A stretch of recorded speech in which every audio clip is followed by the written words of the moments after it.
Hi, this is Ann Warfield with Impression Management Professionals. Today, we're here to talk about, do questions engage your audience or do they make you lose control? Now, a lot depends on the degree of acceptance or resistance you believe there is to what you're talking about. I'm often asked when you should take audience questions. Is it best at the beginning so you get them engaged, or at the end after you've had a chance to set the stage? Here's a general rule of thumb.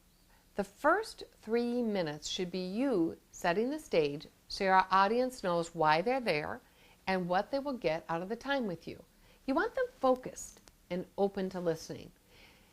After that, when and how you want questions depends on 3 factors. 1, how comfortable are you with questions? 2, what degree of resistance you believe there is to what you are talking about. And number 3, how much context needs to be set so that people can remove biases and openly listen to what is being shared.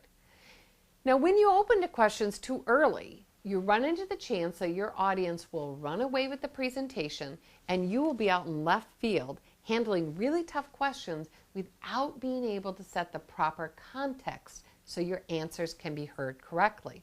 Now, the media loves to see a person put in this position because it really makes the corporate person look like a babbling idiot. So here's what I'd love for you to do, is manage the crowd up front by stating early on what you believe are the questions they have running through their mind, even the controversial ones.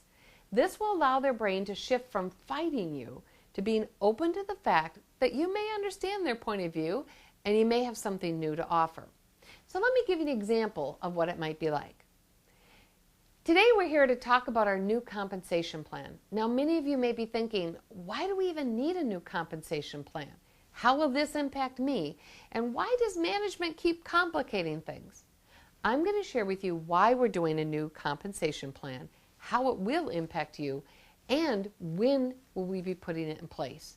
Now, after I've shared that, I'm going to open up the floor to any questions. And if you think of any questions while I'm talking, please hold them till the end so I can make sure I honor everyone's time constraints of every person in this room. Now, notice how I said what questions I thought they were thinking, and then I restated those questions so they knew they would get the answers. This allows their brain to quiet down and prepare to listen. Now, if you're a person that hates to have questions, I highly recommend that you always let your audience know that you're going to take questions at the end of the presentation. The key is to say this in a tone of voice that doesn't sound as though they're bothering you if they ask questions in the middle, but rather that you're doing the questions at the end out of respect for their time.